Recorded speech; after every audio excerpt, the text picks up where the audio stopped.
जय शिवराय मित्रांनो, आई गावावरून आल्या होत्या. आईंना साडी घ्यायच्या होत्या म्हणून आम्ही साड्या बघायला दुकानात आलो होतो. साड्या तर बघतच होतो, पण मनासारख्या काही तिथे नव्हत्या.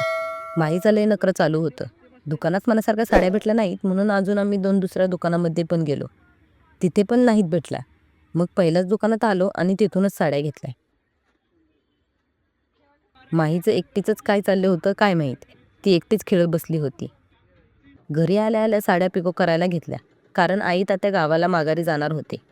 आजी-बाबा असल्यामुळे माहीचा आनंद एका वेगळ्याच लेव्हलवर गेला होता. पण तिला माहीतच नव्हतं, आई आणि तात्या माघारी जाणार आहेत. आज गुरुवार होता त्यामुळे मी स्वामींची पूजा मांडली होती. माहीने केळी आणि संत्री ठेवली आणि पाया पडली. आई तात्या निघालेले म्हणून मी त्यांच्या पाया पडले. माही लय रडत होती आणि दार लावून घेत होती. तिला कसं तरी समजावत होतो, पण तिला तरी काय बोलणार? आजी आणि बाबा येऊन लगेचच माघारी निघाले होते.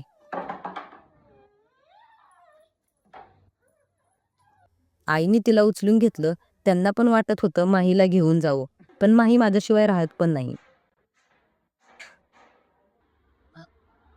कसं तरी आई तात्या निघाले. आई तात्यांना पण माहीला सोडून जाऊ वाटत नव्हतं.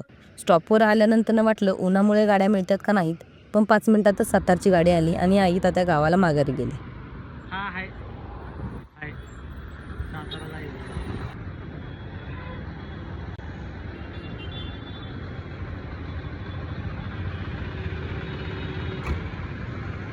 हा जावा